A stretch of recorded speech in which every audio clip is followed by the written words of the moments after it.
성막 강의 58번째 시간입니다. 일곱 등대와 예수님에 관하여서 오늘 공부를 하고자 합니다. 성막을 통하여 예수 그리스도를 발견하는 여러분과 내가 되어져야 되겠습니다. 일곱 등대와 예수님, 성소의 등대를 통하여 예수 그리스도를 발견합시다. 예수 그리스도는 사랑이십니다. 성막으로 들어가는 길은 오직 성막 문을 통하여 들어갑니다. 성막문에는 예수님을 발견하여 봤습니다. 예수님은 양의 문이라고 하였습니다. 성막 문은 오직 동쪽에 하나만 있습니다.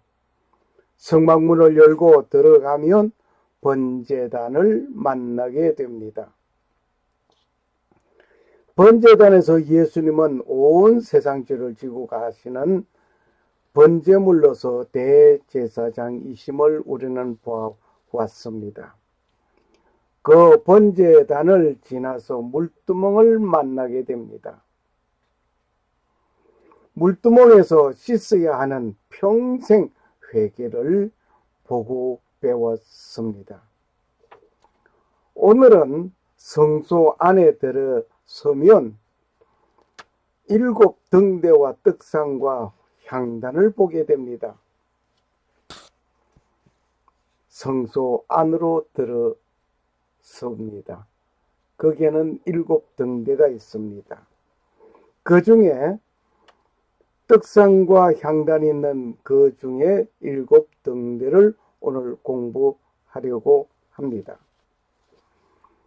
오늘 이곳에 오신 여러분에게 이 빛을 선물로 드리겠습니다.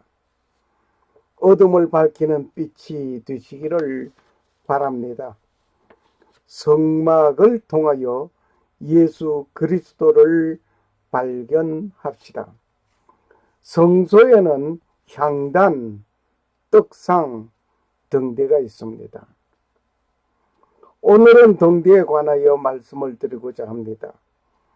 예수님과 등대, 즉 등대를 보면서 예수님과의 관계를 살펴보고자 합니다.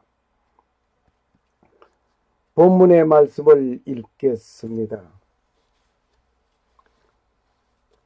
너는 정금으로 등대를 쳐서 만들되 그 밑판과 줄기와 잔과 꽃과 꽃받침과 꽃을 한 덩어리로 연하게 하고 가지 6을 등대 곁에서 나오게 하되 그 3가지는 이편으로 나오게 하고 그 3가지는 저편으로 나오게 하며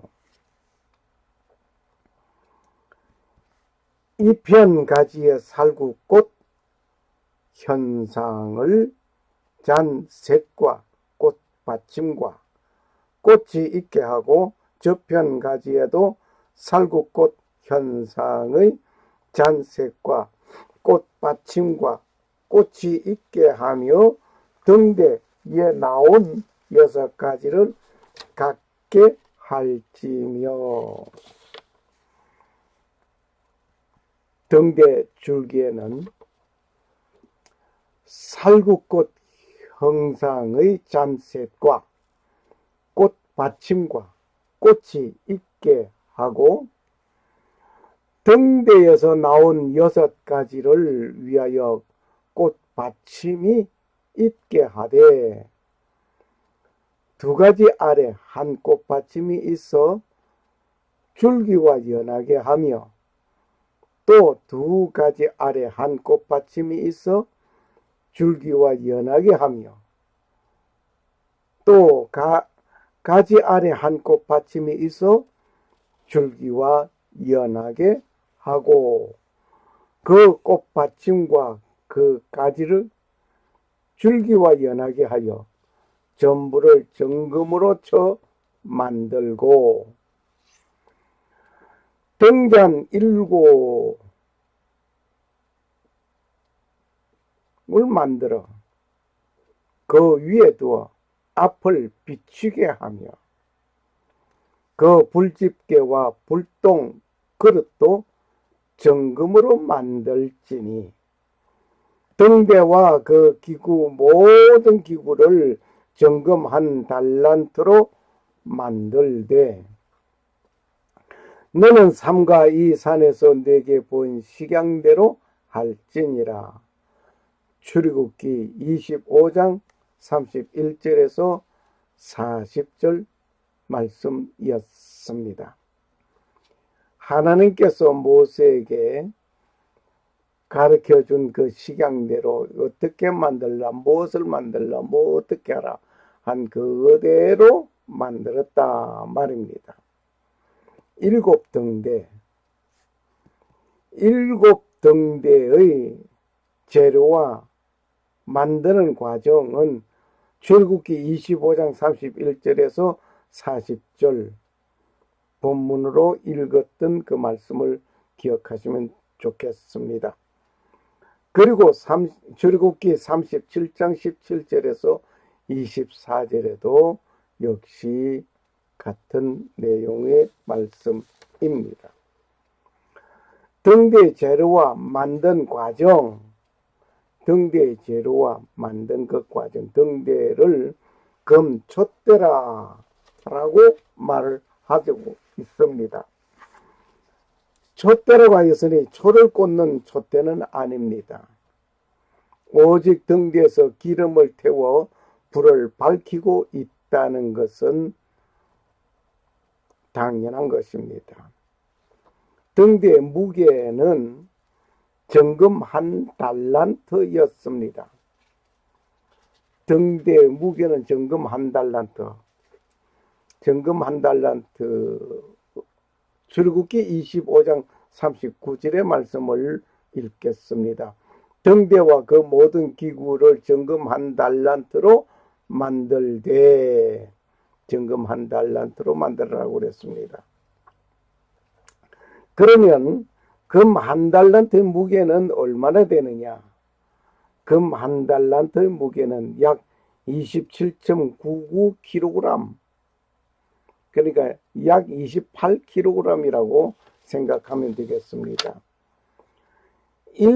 1파운드가 0.3732kg 이며 한 달란트는 75파운드입니다.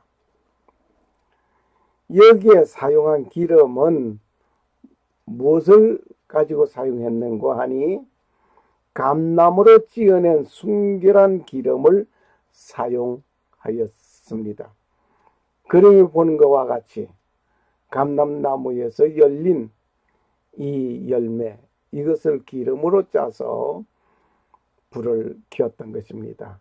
감람나무, 올리브라고 생각하면 되시겠습니다.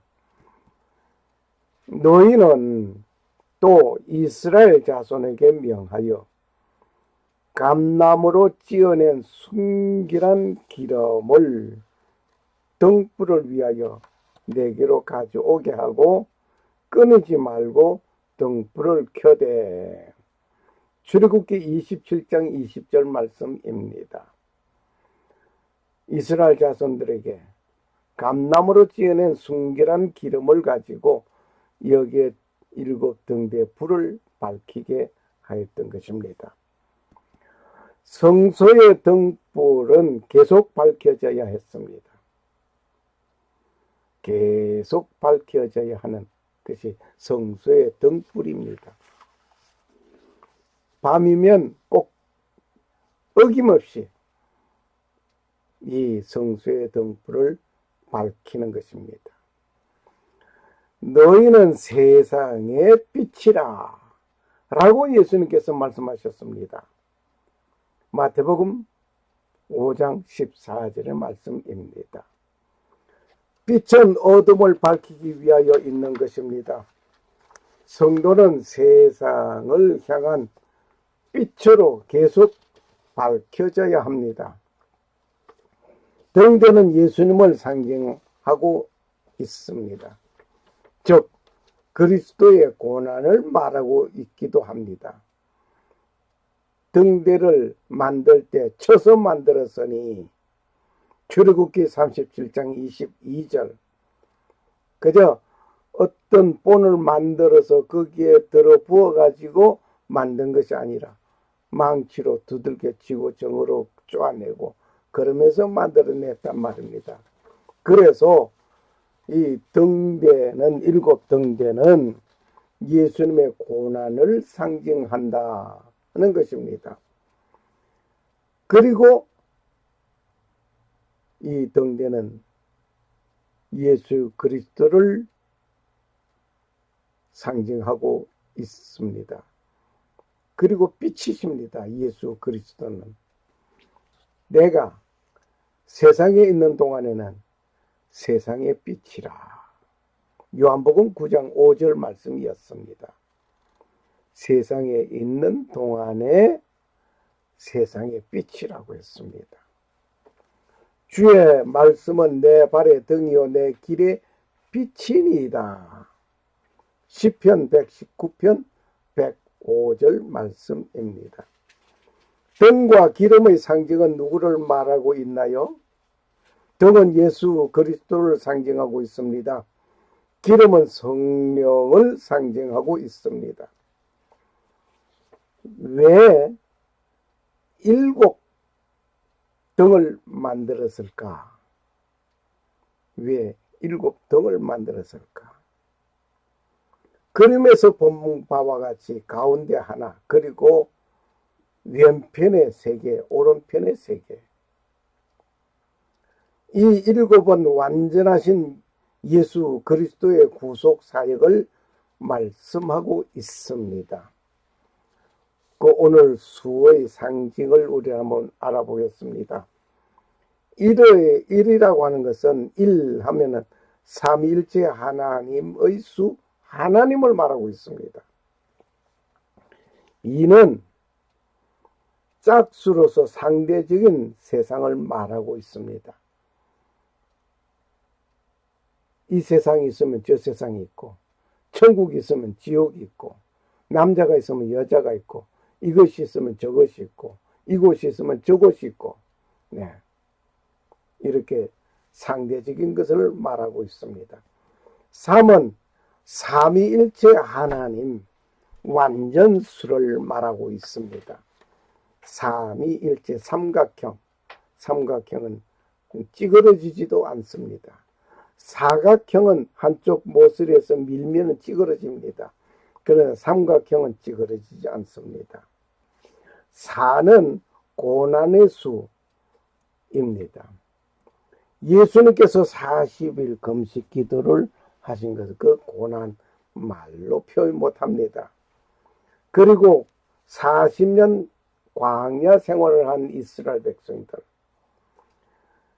애굽에서 400년 동안 종살이한 것들, 그리고 40에 하나 감한 매 등을 볼 때의 고난입니다. 고난의 수입니다. 5는 중앙의 수, 그러니까 1에서 10까지의 그 중앙의 수, 은총을 말하고 있습니다. 6은 인간 지혜 수입니다. 마귀를 상징하는 666이 있다는 사실도 우리는 잘 알고 있습니다. 7은 완전수, 7인, 7대접, 7나팔, 7년 풍년, 7년 흉년 등등을 들 수가 있겠습니다. 등대의 불은 우리가 한번 생각해 보아야 하겠습니다. 등대의 불이 어떤 때는 끄름도 나기도 하고 어떤 때는 불이 밝지도 못할 때가 있고 여러 가지가 있습니다. 여하튼 간에 등대의 불은 심지가 타야 불이 붙는 것입니다. 심지가 타지 않으면 불을 밝혀지지 않습니다. 또한 심지가 타게 되면 불똥이 생기게 됩니다. 이 불똥을 제거해 주지 않으면 역시 불이 밝지 못합니다. 그리고 끓음이 생기는 이유도 있습니다. 왜 끓음이 생기는가? 불똥을 제거하는 작업도 해줘야 하는 것이 분명합니다. 그러면 심지가 타야 불이 붙는다. 심지가 타지 않으면 불이 안 붙는다. 희생을 말합니다. 내가 희생하지 아니하면 그리스도의 빛을 비출 수가 없습니다. 심지가 타게 되면 불똥이 생기게 되는 것입니다. 등불에 호약불, 등불, 불을 켜보신 분은 알게 됩니다. 왜 끓음이 생기는가? 끓음은 왜 생기는가? 오늘 그 이유를 밝혀가면서 생각해 볼 말씀들입니다. 그리고 불똥을 제거해 주어야만 하는 것입니다. 너희는 세상의 빛이라. 산 위에 있는 동네가 숨겨지 못할 것이요. 마태복음 5장 14절의 말씀입니다. 너희는 세상의 빛이라. 예수님께서 우리를 향해서 말씀하신 말씀입니다. 세상의 빛이라고 했습니다. 너희에게 아직 빛이 있을 동안에 빛을 믿으라. 그리하면 빛의 아들이 되리라. 요한복음 12장 36절 말씀입니다. 너희에게 아직 빛이 있을 동안에, 예수님이 계실 동안에 빛을 믿으라. 우리 마음속에 예수 그리스도가 있습니까? 그 예수 그리스도를 믿으라 이 말입니다. 그리하면 빛의 아들이 되리라. 등대는 예수 그리스도이심을 이미 말씀드렸습니다. 성도는 세상을 향한 빛이 되어야 합니다. 심지가 타야 불을 밝히게 되는 것입니다. 심지가 타지 않으면 불이 밝혀지지 않습니다. 오늘 우리는 내 자신이 희생되지 않고 그리스도의 빛을 비출 수 있는 내가 되지 못합니다. 세상을 향하여 내가 희생하지 아니하면 그 어두운 세상을 밝힐 수가 없습니다. 심지가 타야 등대는 빛을 발하게 됩니다. 심지가 타지 않으면 빛이 비춰지지 않습니다. 심지는 자신이 희생하지 않고는 탈 수 없는 것입니다. 자신이 희생해야 타는 것입니다. 이미 예수 그리스도는 자기 백성을 위하여 희생하셨습니다. 세상의 빛 대신 예수 그리스도의 제자는 빛으로서 세상을 밝히기 위하여 희생해야 합니다. 희생하지 아니하면 그리스도의 제자로서의 빛을 세상에 비칠 수가 없다 말입니다. 그러므로 희생은 사랑의 수고입니다. 사랑하게 되면 희생하게 되는 것입니다. 희생하는 것 보니 나를 사랑하였구나 하는 것을 알게 됩니다. 예수님께서 어떻게 우리를 사랑했는고 하는 것은 예수님이 나를 위해서 십자가에서 고난받아 죽임을 당한 그것을 보면 이렇게 사랑했구나 하는 것을 알게 됩니다. 그리고 예수님께서 말씀하십니다. 내가 너희를 사랑한 것 같이 너희도 서로 사랑하라고 하셨습니다. 그러므로 예수님이 나를 위해서 십자가에 못 박혀 죽임을 당하였다. 나를 사랑하기 때문에 그렇게 사랑했다면 나도 이웃을 위해서 그렇게 사랑해야 할 것입니다. 심지가 타면 무엇이 생긴다? 불똥이 생긴다고 했습니다. 심지가 타게 되면 불똥이 생깁니다. 이 불똥을 생기게 된 그 불똥, 그 생기게 되면 불이 밝지 못합니다. 그리고 끓음이 생깁니다. 이 불똥을 제거해 줘야만 합니다. 등불에 불을 밝힐 때에 불똥이 잔뜩 있으면 그것을 불을 붙이기 전에 딱딱 긁어서 그 불똥을 제거해 주고 불을 붙입니다. 만일 이 불똥을 제거하지 아니하면 불은 꺼지게 됩니다. 성도의 못난 행실이 예수 그리스도의 영광의 불을 끄게 되는 것입니다. 성령을 소멸하는 인물이 되는 것입니다. 성령 소방 요원이 된단 말입니다. 불이 꺼지면 어둠의 관계가, 권세가 공간을 지배하게 됩니다. 이와 같이 그리스도의 불이 꺼지면 세상은 어둠의 권세로 암흑한 시대를 맞이하게 됩니다. 세상이 혼란하고 밝은 사회를 보지 못하고 온통 부정부패, 사기, 횡령이 가득해지고 있습니까? 그 답은 예수 그리스도의 빛을 비춰야 하는 자가 없기 때문이라고 말할 수 있습니다. 예배당에 가는 자가 많고 성경 말씀 연구하는 자가 많고 찬송 소리가 가득하다고 할지라도 하나님께 예배 드리는 자가 많지만 정작 그리스도의 빛, 삶의 빛, 삶의 그 빛이 없기 때문에 예배 보는 자가 될 것입니다. 예배 드리는 자가 되어야 할 것입니다. 예배 보는 자가 될 것이 아니라 예배 드리는 자가 되어야 합니다. 예배 보는 자는 구경꾼입니다. 예배 드리는 자는 희생꾼입니다. 왜 끓음이 생기는가?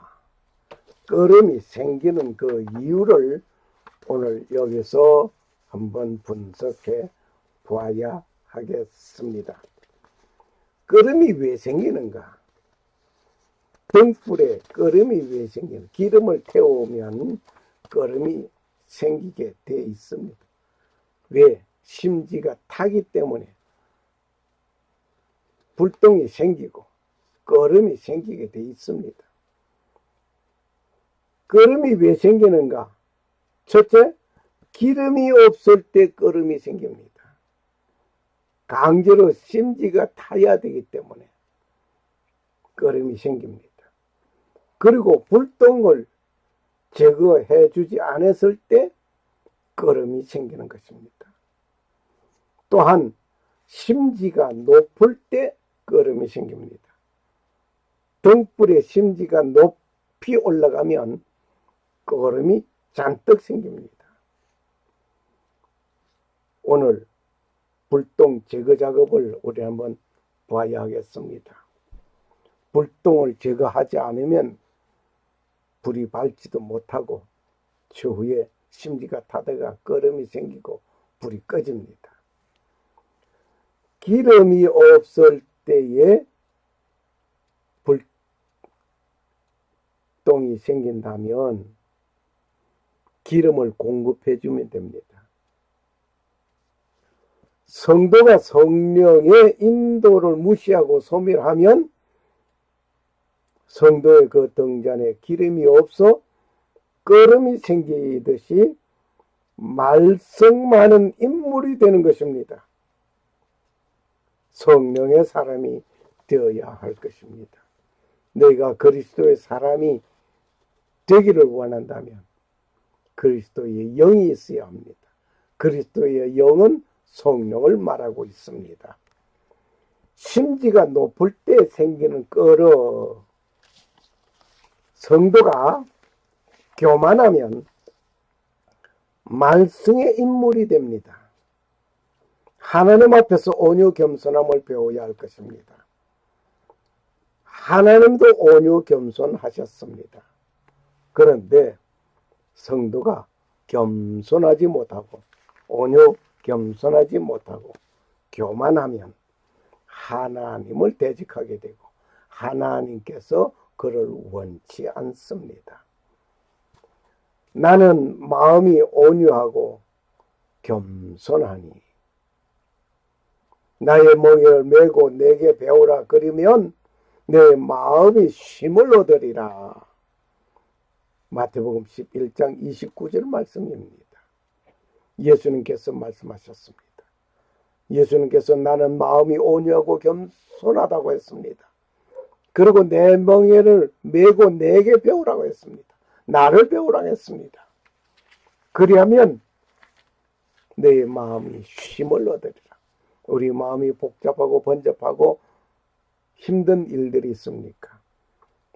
예수님을 배우시기를 바랍니다. 말썽난 사건을 제거해야만 하는 것입니다. 불똥 제거 작업. 이제 말썽난 사건을 제거해야 합니다. 성도의 삶 속에 잘못된 부분이 있으면 그 제거해야 합니다. 성령에 충만한 삶을 계속 유지해야 합니다. 성도 여러분, 성막 안에서 창문이 하나도 없습니다. 천정은 빛이 들어오지 못하도록 4개의 천으로 덮여져 있습니다. 창문이 없습니다. 문을 닫고 나면 깜깜한 그대로입니다. 아주 깜깜합니다. 그러나 그곳에는 빛을 비추는 단 하나 등대만 있습니다. 그러기에 등대의 역할은 대단히 중요합니다. 만약 그 안에 등잔이 없다면 그 안에는 아무 일도 할 수 없습니다. 그러나 그 작은 등대 하나가 비칠 때 그 빛이 반사되어 또 다른 빛을 만드는 역할을 하게 됩니다. 이와 같이 우리 예수님은 세상을 비추는 등대의 역할을 하신 분입니다. 이 세상은 죄로 인하여 캄캄합니다.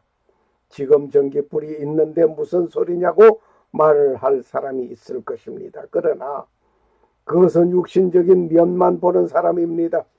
우리는 육신적인 면과 영적인 면을 가지고 있는 존재입니다. 그러기에 육신적으로만 생각하면 사는 사람을 육의 사람이라고 부를 것입니다. 그러나 영적인 면을 보는 사람은 영의 사람이라고 부를 것입니다. 육신적인 사람은 영의 세계를 이해하지 못합니다. 그러나 영의 세계를 보는 사람은 육의 세계도 볼 줄 압니다. 빛이 없는 암흑한 시대가 있었습니다. 그때가 언제입니까? 중세사를 종교 암흑시대라고 말을 합니다. 등불이 없어서 암흑시대가 아니라 올바른 진리가 감추어지고 불의와 부정이 판치는 세상이었단 말입니다. 우리 주님은 죄로 인해 캄캄한 그 세상에 빛으로 오신 분이었습니다. 그리고 그분이 그 빛을 비추어 주셨습니다. 그 빛을 보고 주님께로 걸어 나오는 사람들은 예수를 구원자로 믿고 그분을 의지하며 사는 자들입니다. 그런 사람들은 이 세상에 살면서 절대 실족당하지 않게 됩니다. 왜냐하면 예수님이 빛이시기 때문에 그 빛을 따라가는 자들 실족하지 않습니다.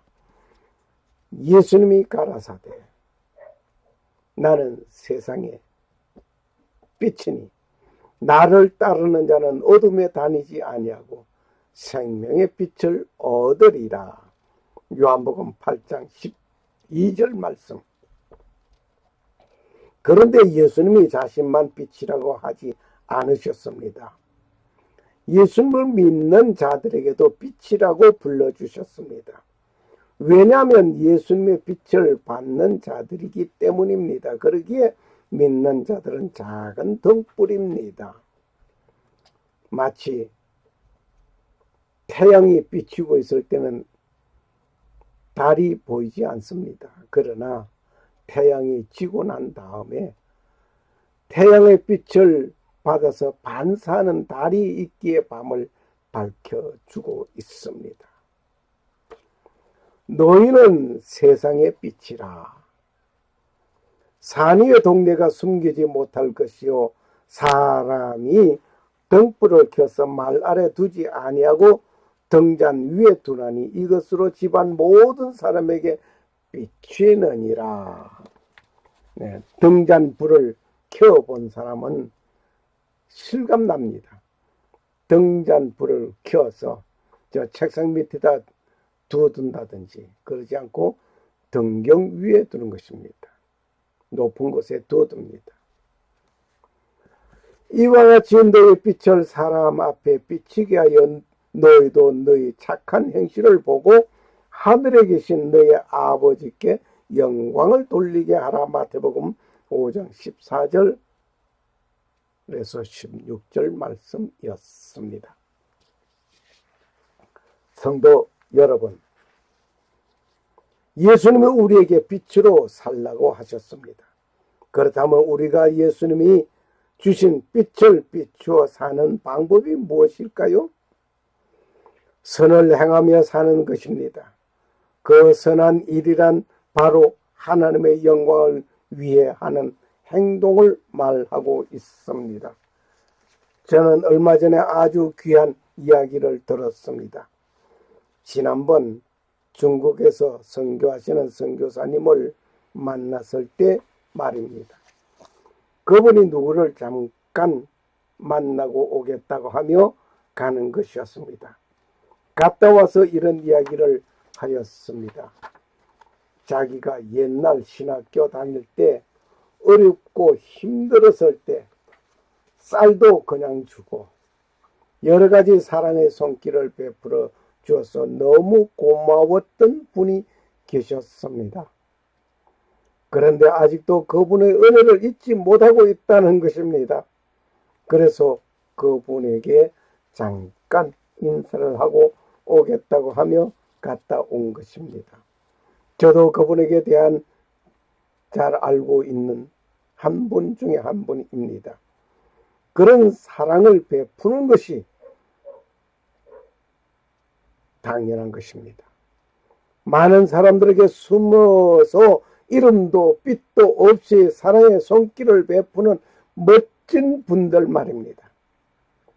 그리고 한두 번 하고 끝낸 것이 아니라 수십 년 동안 이런 사랑의 손길을 베풀고 있다는 것을 알게 되었습니다. 그런데 그분은 자기가 하는 것을 절대로 표시를 내지 않는 분이었습니다.